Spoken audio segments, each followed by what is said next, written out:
Hi hello నమస్తే welcome back to our channel. ఈరోజు మనతో ఉన్నారు amphi certified mutual fund distributor ఉన్న పిఎస్ చంద్రశేఖర్ గారు. ముఖ్యంగా మ్యూచువల్ ఫండ్స్లో ఇన్వెస్ట్ చేసే ముందు తెలుసుకోవాల్సిన ముఖ్యమైన విషయాల గురించి ఈరోజు ఎపిసోడ్లో తెలుసుకుందాం. నమస్కారం సార్. నమస్తే అండి. సార్, ఎవరైనా సరే మ్యూచువల్ ఫండ్స్లోకి ఎంటర్ అవుదాం, ఇన్వెస్ట్ చేద్దాం, అది ఎస్ఐపి అనే పద్ధతి ద్వారా ఉండొచ్చు, లంసమ్ అయి ఉండొచ్చు. వీటిలో ముఖ్యంగా ముందు ఇన్వెస్ట్ చేసే ముందు తెలుసుకోవాల్సిన విషయాల గురించి ఒక్కసారి చెప్తారు. వినోద్ గారు, ఇప్పుడు జనరల్గా ఇన్వెస్ట్మెంట్స్ అనేది చేస్తున్నారు, ప్రతి ఒక్కరు చేస్తుంటారు. అదే ఇన్వెస్ట్మెంట్స్ బ్యాంకులో చేస్తే అసలు ఏం చూడరు. బ్యాంక్ సేఫ్ అనుకుంటారు. చిట్లు కూడా వేస్తారు, అది కూడా సేఫ్ అనుకుంటారు. బట్ మనం మ్యూచువల్ ఫండ్స్ డిస్ట్రిబ్యూటర్ని కాబట్టి మ్యూచువల్ ఫండ్స్లో ఇన్వెస్ట్ చేస్తే ఎలాంటి జాగ్రత్తలు ఏంటేంటి కన్సిడర్ చేస్తూ ఇన్వెస్ట్మెంట్స్ అనేది చేయాలనేది ఫస్ట్. మ్యూచువల్ ఫండ్స్లో ఎందుకు వస్తారు సార్? ఫస్ట్ ఇన్వెస్ట్మెంట్స్ చేయడం అనేది ఎందుకు చేస్తారంటే మంచి రిటర్న్స్ రావాలనే చేస్తారు, లేకపోతే ఎఫ్డీలోనే వేసుకుంటారు కదా. So first important foremost important అంటే బెటర్ రిటర్న్స్. బెటర్ రిటర్న్స్ వస్తుందంటే వెల్త్ క్రియేషన్, అంటే వెల్త్ క్రియేట్ అవుతూ ఉండాలి. సో అలాంటి టైప్ ఆఫ్ ఇన్వెస్ట్మెంట్స్లోనే ప్రతి ఒక్క ఇన్వెస్టర్ ఇన్వెస్ట్ చేయాలి. రెండోది ఇంపార్టెంట్ ఏంటంటే సార్, మ్యూచువల్ ఫండ్స్లో ఇన్వెస్ట్ చేసేటప్పుడు రిస్క్ ఫ్యాక్టర్స్ ఏంటి అంటే, మీరు ఇన్వెస్ట్ చేస్తారు కదా, ఎంతో ఎస్ఐపి వేస్తారో లేకపోతే లంసమ్ వేస్తారో, మీకు డబ్బులు పోయే ఛాన్సెస్ ఉన్నాయా లేదా అది చూసుకోండి. చాలా ఇంపార్టెంట్. మీకు సమయం ఎంత ఉందనే చూసుకోండి.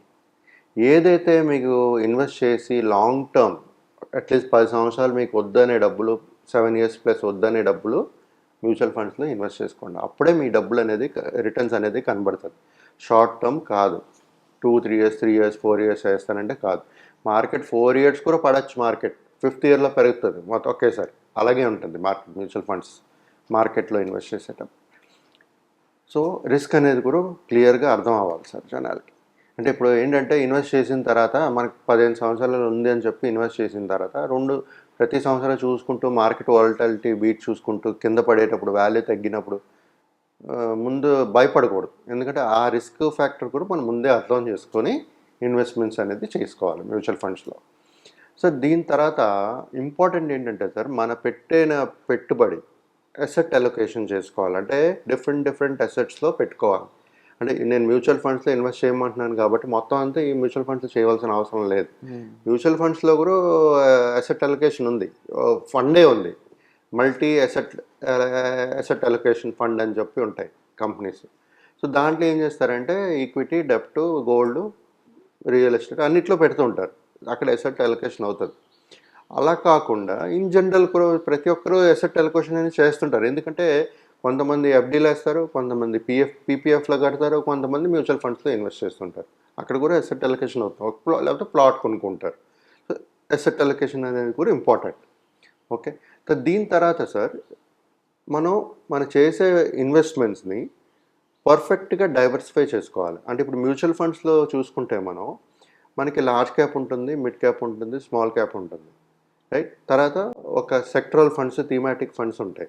లైక్ కొత్త న్యూ ఫండ్ ఆఫర్స్ వస్తుంటాయి. ఇన్నోవేషన్ ఫండ్ అని, బిజినెస్ సైకిల్ ఫండ్ అని, ఇన్ఫ్రాస్ట్రక్చర్ ఫండ్ అని, ఎనర్జీ ఫండ్ అని. సో ప్రతి ఒక్క కస్టమర్కి ఈ డైవర్సిఫికేషన్ అనేది చేసుకోవాలి. మోస్ట్ ఆఫ్ ద ఇన్వెస్టర్స్ ఇక్కడ ఫెయిల్ అవుతుంటారు, తెలియక చేయలేక.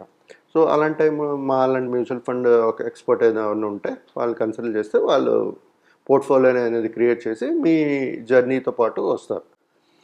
అది కాకుండా సార్, ఎప్పుడైతే మనం మార్కెట్స్ వాలటైల్గా ఉంటాయి కదా, మార్కెట్ ఎప్పుడు పెరుగుతూనే ఉండవు, పడుతుంటాయి, పెరుగుతుంటాయి. ఈ టైంలో మనం ఎస్ఐపి అనేది స్టార్ట్ చేసుకుంటే, అంటే ఒకసారి లంసమ్ ఇన్వెస్ట్ చేశారనుకోండి, చిన్న అమౌంట్ ఎస్ఐపి అనేది స్టార్ట్ చేసుకుంటే ఏమవుతుందంటే కాస్ట్ యావరేజింగ్ అవుతుంటుంది మనకు పడేటప్పుడు ఎన్ఏవి తగ్గుతుంటుంది. సో ఆ టైంలో మనం ఈ ఎస్ఐపి కానీ యాక్టివిటీలో ఉంటే యూనిట్స్ అనేది ఎక్కువ వస్తుంటాయి. సో అది మార్కెట్ మళ్ళీ పెరిగేటప్పుడు పడేటప్పుడు మనం కొంటాం, యావరేజింగ్ అవుతుంది. పెరిగేటప్పుడు మళ్ళీ ఫాస్ట్ రికవరీ, బెటర్ రిటర్న్స్ అనేది మనకు కనబడుతుంటాయి. వీఆర్ బయింగ్ దట్, ఆ ప్లాన్ని తక్కువ రేటుకి కొంటున్నట్టుగా, ఎన్ఏవి, నెట్ అసెట్ వాల్యూ అంటారు దాన్ని. అది అయిన తర్వాత సార్ ఇన్వెస్ట్మెంట్స్ అనేది జరిగిపోయిన తర్వాత సార్, అయిపోయిందా? ఇప్పుడు డైవర్సిఫై చేస్తాము, అన్నీ చేస్తాము, ఒకసారి ఇన్వెస్ట్ చేస్తే అయిపోయిందా? మన గోల్ రీచ్ అయిపోతామా? కాదు. మనం ఏం చేయాలంటే ప్రతి ఒక 2 yearsకి పర్ఫార్మెన్స్ అనాలిసిస్ చేయాలి.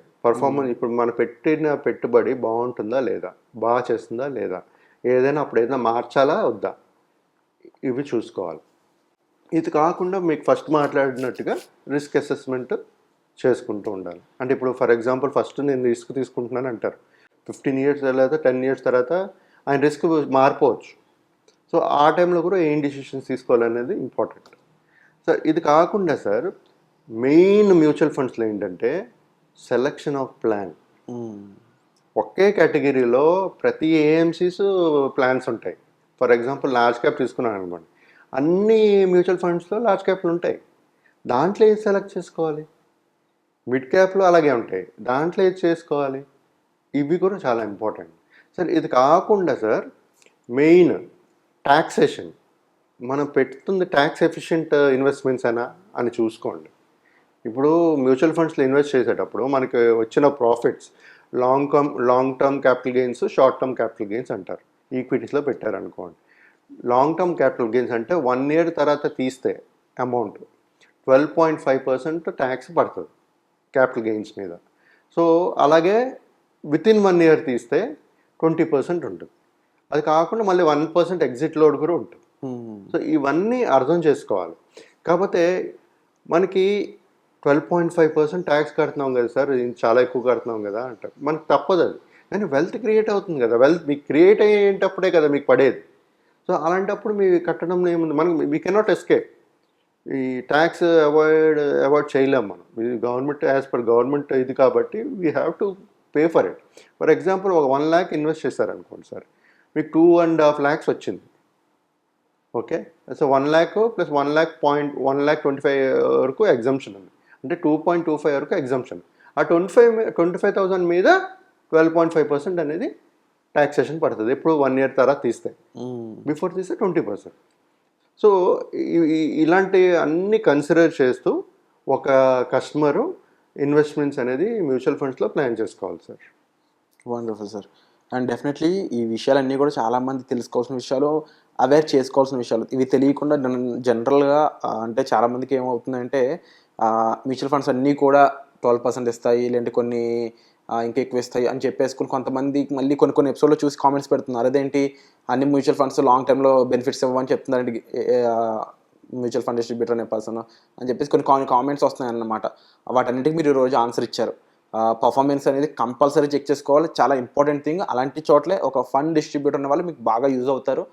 ఆ ఫండ్కి సంబంధించిన ప్రతి అనాలిసిస్ వాళ్ళు ఇస్తుంటారు, ప్రతి విషయం ప్రతి అప్డేట్ మీకు అందజేస్తుంటారు. అండ్ సరైన టైంలో ఫండ్ రీబ్యాలెన్స్ చేయడం కానీ వీటన్నిటికి సంబంధించిన హెల్ప్ కూడా వాళ్ళ దగ్గర నుంచి మీకు దొరుకుతుందండి. అండ్ ముఖ్యంగా సార్ ఇలా ఇన్వెస్టర్స్ చాలా ఎక్కువ మంది రావాలి, ఇంకా కొత్త ఇన్వెస్టర్స్ అందరూ రాలేదు. కానీ 141 కోట్ల జనాభాలో కేవలం ఒక 15% మాత్రమే ఇన్వెస్ట్ చేస్తున్నారంట. అది చాలా లో నెంబరు. ఇన్ కేస్ అందరూ ఇన్వెస్ట్మెంట్లోకి వచ్చినట్లయితే ఇండియన్ స్టాక్ మార్కెట్ అనేది ఎన్నో $1 trillion ఎకనామీగా మారే ఛాన్సెస్ ఉన్నాయంటే అవన్నీ కూడా తిరిగి మనకి ఇన్ఫ్లేషన్ తగ్గించడంలోనూ, మన కంట్రీ ఎకనామిక్ లెవెల్ని బూస్ట్ చేయడంలోనూ చాలా దోహదపడతాయి. అండ్ ఇలాంటి మంచి ఇన్ఫర్మేషన్ ఇస్తూ ఎంతోమందికి అవేర్నెస్ ఇస్తున్నందుకు కూడా thank you so much sir. Thank you.